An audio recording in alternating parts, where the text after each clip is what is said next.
Ito guys, tapos na yun natin. Pile trimming head concrete ha.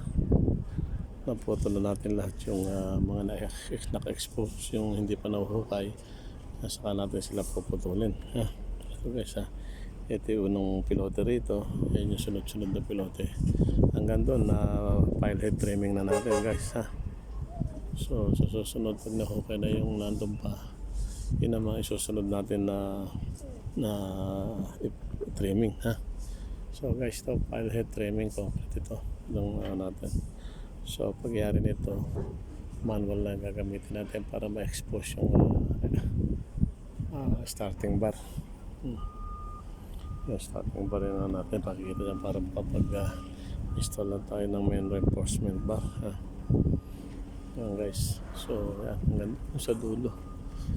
Nasa 30 pilote siguro itong natapos natin ito guys. Ito yung unang pilote.